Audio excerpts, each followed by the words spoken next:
አንድ ጥያቄ አለኝ። ጥያቄ ምንድን ነው? ብዙዎቹ አማላጅ ክርስቶስን ትላላችሁ እናንተ የውሸቱን ክርስቶስ ነው የምታመልኩት፣ ከማን ነው የሚያማልደው እያሉ ነው። እና ይሄን መጽሐፍ ቅዱስ አውጥተህ አማላጅ ምን እንደሆነ በመጽሐፍ ቅዱሳዊ ክርስቶስ ማን እንደሆነ በደንብ አድርገህ ትዘግብኛለህ። ወንድሜ እንኳን ደህና መጣ። እንኳን ደህና ቆየኸኝ ወንድሜ ዮኒ፣ ተባረክልን። እንዴት ነህ? ሰላም ላንተ ይሁን ብያለሁ። ወገኖች ሁላችሁንም ሰላም ብያለሁ። እግዚአብሔር አምላክ የተመሰገነ ይሁን። እንኳን ደህና መጣችሁ። በእንዲህ አይነት ሁኔታ ደግሞ እንድንገናኝ ጌታ ስለረዳን ስሙ ይባረክ። አሜን።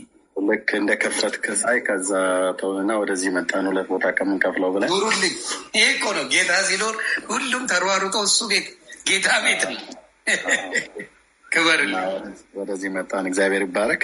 ጠዋት ነበርክ ቅዱሴ ወንጌል ሲሰብክ? ጠዋት ላይ ነበርክ። የተወሰነ ጊዜ አየኋችሁኝና እንግዲህ ያው እሑድ ስለሆነ እኛ ጋር ልጆች እንደ የልጆች አባት ሩጫ በጣም ከእነሱ ጋር ስለነበርኩ እንጂ አይቻቸዋለሁ። ቅዱስ ያሁኑ ምታቻለሁ። ይባረኩልህ። እግዚአብሔር ለቁም ነገር ያብቃል።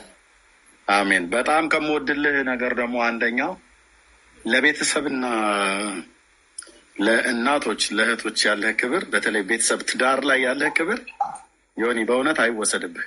እግዚአብሔር ነው የሚሰጠው።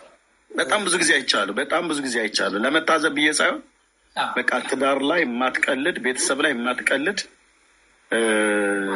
ሰው ላይ የማትቀልድ ሰው መሆንን ማለት ነው። ይሄ በቁም ነገር ባለው ላይ ማለት ነው። ቀልዶ ጫወታው ምናምን ነገር እሱ ነው እሱ አይደለም። እና ይሄ ደግሞ እግዚአብሔር የረዳው ሰው ነው። በጣም ብዙ ሰው በትዳር ያላግጣል፣ በሚስቱ እግዚአብሔር በሰጠው በአካሉ ላይ ያላግጣል። ሚስትም ሆና በባሏ ላይ፣ ባልም ሆነ በሚስቱ ላይ፣ በልጆቹም ላይ እንደዚህ ርኅራኄነት ከጎደለው ነገር ወጥተው እንደዛ የሚያደርጉ ሰዎች አሉ። እና ያንን አንተ ላይ ያላየውም መልካሙን ነገር ነው ያየው። በዚሁ ብዛ ቀጥል። እግዚአብሔር ቢረዳ ለወደፊት በትዳሩ ዓለም ላይ በወንጌል በተቃኘ አይምሮና ልብ ጥሩ አማካሪና አስተማሪ ልትሆን እንደምትችል በጣም እርግጠኛ ነው። እግዚአብሔር ይርዳል። አንተንም እንደዛው ወንድሜ። በጣም ጠራው ነበር እግዚአብሔር በሚለው በምን መሰለ የሚመስለኝ ኦርቶዶክስን ለማስጠላት የምታደርገው ነበር የሚመስለኝ። እዚህ ጋር እየተነጋገርን አይደል? የኔም ብቻ ሳይሆን የብዙዎቹን አስተሳሰብ። አንተ ግን የምትፈጋው ህዝብን ለማዳን ወንጌል እንዲሰበክ፣ ያንን የምታደርገው ከጥላቻ ሳይሆን ሰዎች ንጹህ ወንጌል እንዲሰበክ የምትጥርበት መንገድ ነው። እና አሁን እየተረዳው ሴት ቆይን ልጅ ግን ለምንድን ነው የምጠላው? ምንድን ነው ያደረገው? ምንድን ነው የዋሸው? ምንድን ነው ለማስጠላት የሚያደርጋቸው ነገሮች ብዬ ማየት ስጀምር ነገሩ የተገላብጦሽ ማለት ነው። ምን ጉድ ነው እየሰማን ያለ? ምንድን ነው እየሆነ ያለው ብለን እንድንጠይቅ ስላደረገን እጅግ አድርጌ አመሰግናለሁ። የብዙዎች ወንጌል መገለጥ እግዚአብሔር ምስክሬ በአንተ ላይ ሰርቷል። ብዙ ወንድሞች ድነዋል በወንጌል ነው። ምንም ወንጌል አሁን ለምሳሌ በኦርቶዶክስ ስም ብቻ ያለን ሰዎች ብዙ ነበር። ስም ብቻ ያላቸው ብዙ ሰዎች ነበሩ። ማግለጥ ሲጀምሩ መጽሐፍ ቅዱስን ንጹህ ወንጌልን ማወቅ ሲጀምሩ ምን እየተባለ ሲሰበክ ምን እየተባለ ቅዳሴ ሲደረግ እንደሚዋሉ በደንብ አድርገን ስታብራራ ሳይሆን ሰዎች እየጎረፉ እንዳለ እያየን ነው። ምንም መዋሸት አይቻልም። እና ይህን ለሰጠ እግዚአብሔር አምላክ ጨምሮ በረከቱን ያብዛልላለሁ። እስቲ የክርስቶስ ምልጃ ምኑ ላይ ነው? እንዴት ነው ነው ወይ የሚለው ላይ ነው ዛሬ የምንለው። ቴንኪው። በዚህ ላይ ጥቂት ልበልና ወደ ሀሳቡ ላይ እንገባለን።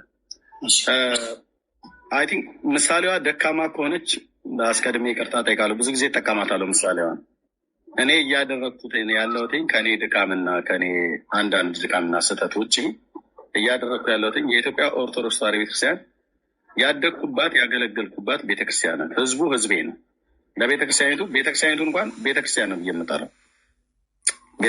የምጠራው እና እያደረግኩ ያለሁትኝ ይሄ ምሳሌ ከገለጠልኝ በዚህ ልበል። ዮኒ በጣም የሚያምር ሱት ለብሰህ ጸጉርን ተስተካክለህ አንድ በክብር የጠራ ሰው ቤት እየሄድክ ነው።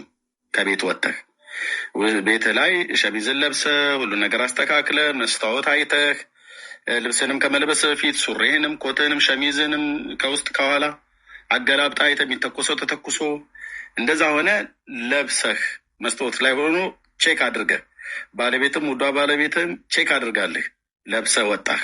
ቁልፌን ይዘህ መኪና ውስጥ ልትገባ ወክ እያረክ ነው እና ግቢ ውስጥ ዛፍ ቢኖር ዛፉ ላይ ደግሞ የሆነች አሞራ ወይ ወፍ ተቀምጣ እና ወደ መኪና እየሄድክ እያለ መኪናን ከመክፈት በፊት በዛ ዛፍ ስር እያለፍክ እያለ ወፏ ከላይ ኩሷን ጣለችብህ ልበል። ኩሷን የጣለችብህ ደግሞ አንተ ልታየው በምትችለው ቦታ አይደለም፣ በጀርባ ላይ ወይ ትከሻ አካባቢ ከኋላ አረፈ እና መስታወትን አይታል ምን ብላል መኪና ውስጥ ገባህ። ወፏ እንደጣለችብህ አታውቅም እና መንገድ ላይ አግኝቼ ሀዮኒ ብዬ ሀጋር ጌት አቅፌ ስስምህ ያው እንደዚህ ትከሻ ለትከሻ ስንሳሳም አንዳችን የአንዳችንን ጀርባ የማየቱ ነገር አለን አይደል? ልክ እንደዛ ሆኖ አየው ልበል እና ሳየው የወፍ ኩስ ጀርባ ላይ አንተ በማታየው ቦታ ላይ ወድቋል። ምናልባትም ወይ ጸጉርህ ላይ አሁን ጸጉር ስላለህ ጸጉርህ ላይ ማለት ነው ነቆራ ቁጥር 1 ልትለው ትችላለህ እና ጸጉር ላይ እንደዚህ አንዳንዴ ጸጉርም ላይ ጨምረ ያርፋል እና ሆኖብኝ ስለማቅ ነው የገጠር ስላደኩ ወፎች ጸጉራችን ላይ ሁሉ እንደዚህ ዛፍ ስር ቁጭ ብለን ፀሐይ ስንሞቅ ማነው ከፀሐዩ ስንከለል ከከብቶቻችን ጋር ሆነን ወፎቹ ላይ ከተቀመጡ ተላያችን ላይ ይጥሉታል እንትናቸው ማለት ነው እና የሆነ ብቻ አንተ ልታየው በማችለው ቦታ ላይ ያ የወፍ ኩስ ወድቆብሃል ላይ እኔ አየሁትኝ። ባየሁት ሰዓት ላይ ዮኒ እዚህ ጸጉርህ ላይ ወይ ደግሞ ልብስ ላይ ከበስተጀርባ በኩል ቆሻሻ ነገር አለ ብዬ ወይ አሳያለሁ ወይ እጠርግልሃለሁ አይደል? ከሁለቱ አንዱ ማለት ነው እና ከቻልኩ መጥረግ ነው፣ ካልቻልኩ ላነሳልህ ይገባል፣ ካልሆነ ደግሞ ላሳይህ ይገባል። አንተ ያው እዚህ ጋር ነው ያለው ምናምን ነገር ብለህ ምናልባት ማውለቅ ካለብህ ኮትህን አውልቀህ ኮትህ ላይ ከሆነ ያረፈው አሳያለሁ። ከዛ አንተ አውጥተህ በሚጠረግ ነገር ጠርገህ ወይ ቆንጥረህ በውሃ ነገር አጥበው በምናምን ነገር እንደዚህ ታጸደዋለህ ማለት ነው። ወይ ወደ ቤት መመለስ ካለብህ ተመልሰህ እዛው ግቢ ውስጥ ስለሆንክ ያለው ወይ በቅርብ ርቀትም ስለሆነ መኪና ስለያዝክ ተመልሰህ ወደ ቤት ሄደህ ወይ ሌላ ልብስ ትቀይራለህ ወይ ያንኑ ጠርገህ በደንብ አድርገው መልሰህ ለብሰው ትሄዳለህ። ግን እያሳየው እያለው አንተ ምን አይነት ባለጌ ነህ እንዴት እንደዚህ ታደርጋለህ ብለህ ትለኛለህ። ያንተን ቆንጆ ያለባበስ ያንተን ማንነት ሊገልጥ የማይችል እንደውም መልክህን ሊያበላሽ የሚችል ነገር ነው ጥቆማ የሰጠውና ያሳየው። ስላላየው ነው የነገርኩህ። ብታየው አትለብሰውም ነበር ወይ ከኔ ፊት ሰዎች ቀድመው ቢሆን ኖሮ አይ ሰዎች ከዚህ በፊት ነግረውኛል አውቄን የተውኩት ብለህ ልትለኝ ትችላለህ። ግን ያላየውን እኔ ባሳይህ ያንን ነገር አንሳው። ይሄ ነገር እውነተኛ መልክህን ያበላሽብሃል። እውነተኛ አለባበስህን፣ እውነተኛ ያንተ ማንነት አይገልጥም። የምትሄድበት ቦታ ክብር ያለ ቦታ ነው። የለበስከው ልብስ በጣም ዘናጭ የሆነ ነው። ሙሉ ሱት ነው የለበስከው፣ ውድ ልብስ ነው የለበስከው፣ ውድ ጫማ ነው ያረከው፣ ውድ መኪና ነው ያስከው። እየገባ ነው እና ያላየውን እየው ብዬ በማሳይ ሰዓት ላይ በምንም አይነት መልኩ አሁን እንዳልከው አትቆጣኝም። ለምን አሳየኝ አንተ ምን አገባህ ነው ምን ጥልቅ ስላደረገ ነው ምናምን ነገር ብለህ አትለኝም። ልክ አሁን እየሆነ ያለው እንደዛ ነው። የኢትዮጵያ ኦርቶዶክስ ታሪክሳን በጣም ብዙ እኔ የኢትዮጵያ ኦርቶዶክስ ታሪክሳን ብቻ ሳይሆን ታውቃለህ በዚህ ሶሻል ሚዲያ ታሪክ ውስጥ ወደ ሚዲያ ከመጣሁበት ጊዜ ጀምሮ ለእኛም ቤት ሐሰተኞች ነቢያትና ማንም እማልተኛ ሰው መሆኔን ታውቃለህ። ትክክል ባልሆነበት ትክክል አይደለም። እንዲሁም ብቻ እዚህም ብቻ ወንጌላውያን አማኞቹና ኦርቶዶክሳውያኑ ጋር ብቻ ሳይሆን አይሁዳውያኑም ጋር ጭምር እንደዚህ ወንጌል ሰብካለሁ፣ እነሱንም ጭምር ማለት ነው።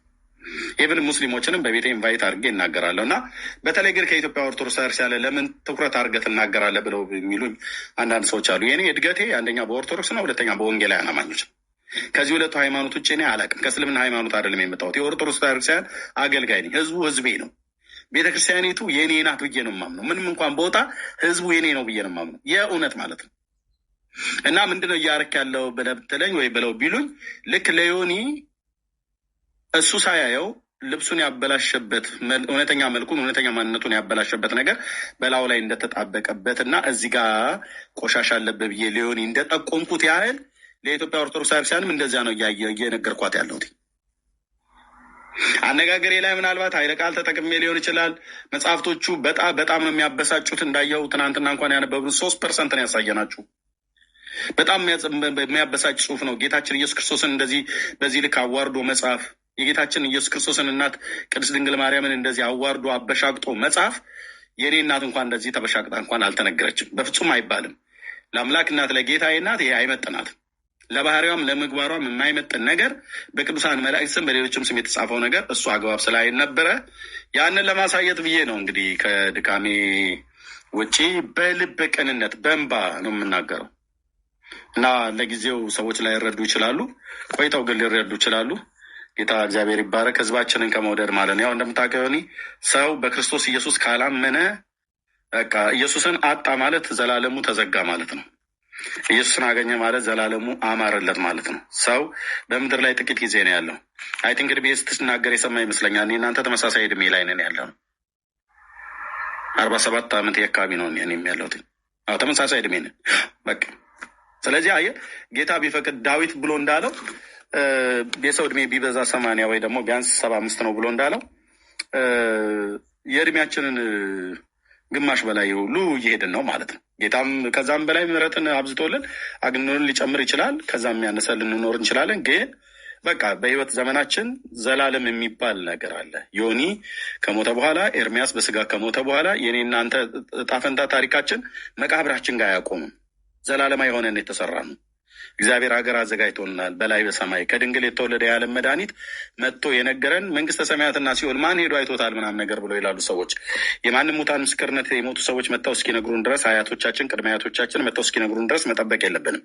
ከድንግል የተወለደው የዓለም መድኃኒት ኢየሱስ ክርስቶስ ጌታችንና አምላካችን መጥቶ ነግሮናል። በእኔ የሚያምን የዘላለም ሕይወት አለው ብሏል። ወደ እኔም አሳርፋችኋለሁ ብሏል እና በእርሱ የሚያምን ሁሉ የኃጢአቱን ይቅርታ እንዲያገኝ የእግዚአብሔር ቃል እንደሚናገረው ሁሉ እግዚአብሔር ወደዚህ ህይወት ጠርቶናል። ወደዚህ ህይወትም ጠርተዋል። ሊሆን ሌሎችም ካላችሁ ወንድሞች እናቶች ቆም ብላችሁ አስቡ። ድንገት ነው ትናንትና በተለያየ ነገር ላይ ሲናገሩ የነበሩ ሰዎች ድንገት በወጡበት መናፈሻ ላይ ሄደው ካፌ ላይ ሄደው ከጓደኞች ጋር ተነጋግረው ማታ ላይ ተኝተው ጠዋት አልተነሱም። ወጥተው አልገቡም። ተኝተው አልተነሱም። የእግዚአብሔር ምሕረትና ቸርነት ነው ደግፎን እስከ ዛሬ ድረስ ያኖረንና ጌታ ኢየሱስ ክርስቶስ ይወደናል። በዮሐንስ 13 ቁጥር 1 ላይ ዮኒ መጽሐፍ ቅዱስ ሲናገር የወደዳቸውን እስከ መጨረሻው ድረስ ወደዳቸው ይላል። ዮኒን ሲወደው ጌታ ኢየሱስ ክርስቶስ እስከ ተወሰነ ጊዜ ድረስ አይደለም፣ አመልህን እያየ ጠባይን እያየ አይደለም የሚወደን። የወደዳቸውን እስከ መጨረሻው ድረስ ወደዳቸው ይላል። የወደደንን እስከ መጨረሻው ድረስ ወደደን። ዓለሙን የወደደው እና የተወደደው ዓለም ግን እንደተወደደ ግን አላወቅም። እንደተወደዱ ግን አላወቁም ብዙዎች። እግዚአብሔር በሰው ቋንቋ ሊገለጥ በማይችል ዘላለማዊ ፍቅር ነው የወደደን። ዘላለማዊ ምሕረት ነው የማረን። በጸጋው ባለጠግነት ነው ሊያድነን በጎ ፈቃዱ የሆነውና እግዚአብሔር ለዘላለም ስሙ ይባረክ። ይህንን እውነት መርምሮና ይህንን ህይወት ቆም ብሎ ማየት በጣም እጅግ በጣም ወሳኝ ነገር ነው። ቅድም ስታወራ እየሰማው ነበርና ይሄ ብስለት ነው። ይሄ እውነት ለመናገር ይሄ ትልቅ መረዳት ነው። ምን ሆኜ ነበረ ትናንትና እንደዛ ስናገር የነበረው እንደዚህ እያልኩ ስናገር የነበረው እና አሁን እግዚአብሔር በእውነተኛ ልብ መነካት ሰዎችን ሲነካ አስቀድሞ የሚያደርጉት ንስሐ ይገባሉ ማለት ሰውን ይቅርታ ይጠይቃሉ። የበደሉትን ይቅርታ ይጠይቃሉ። ይቅርታ ይጠይቃሉ።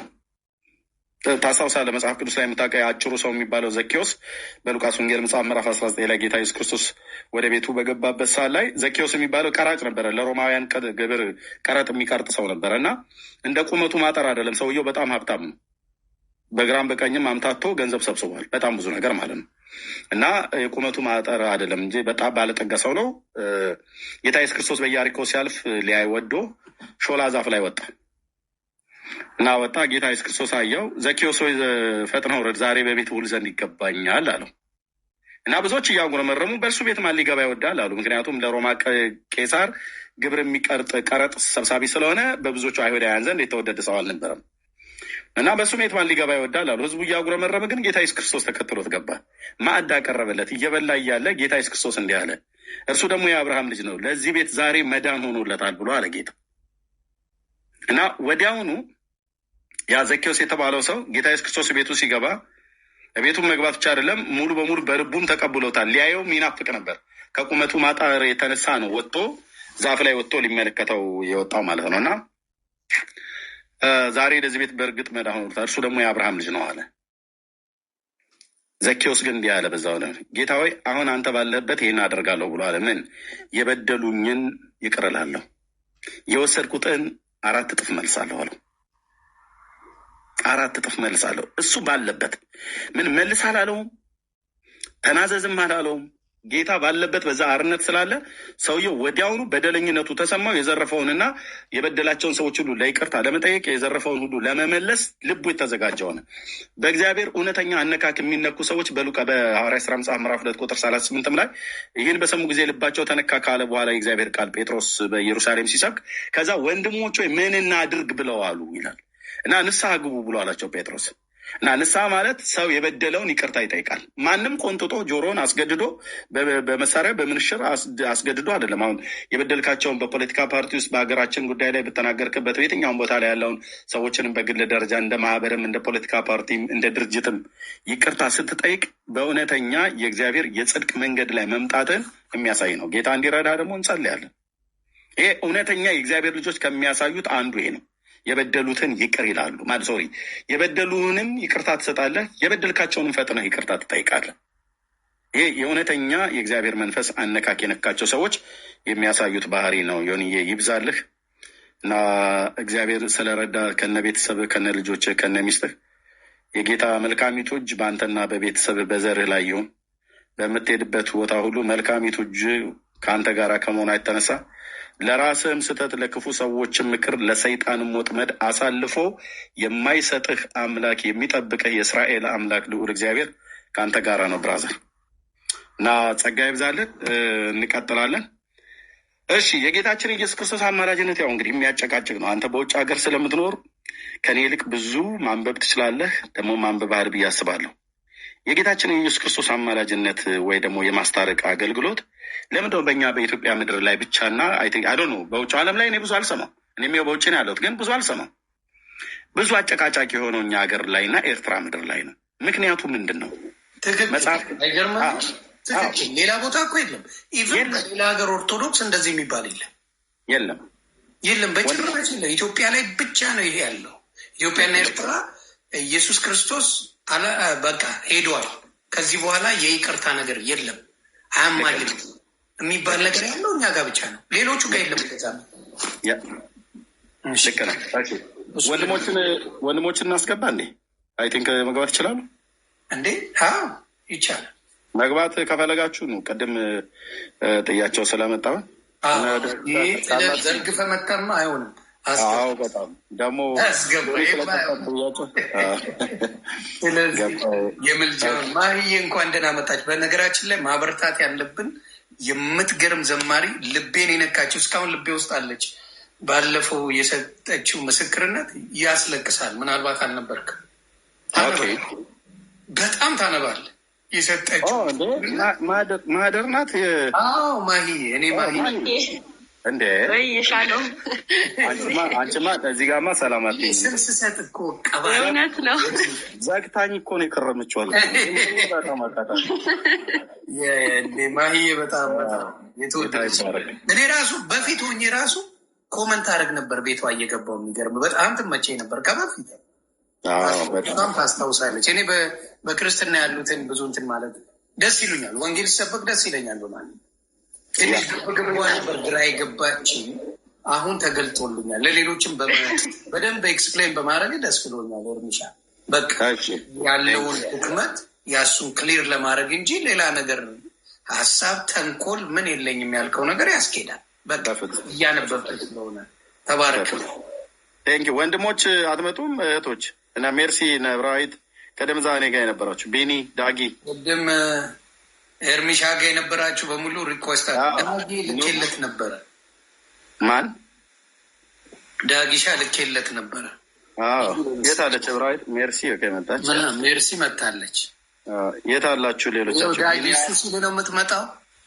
ቢኒያም ብራዊት እኔ ስልክልህ የት ነበርክ? ልካለት ነበር። የት ነበርክ?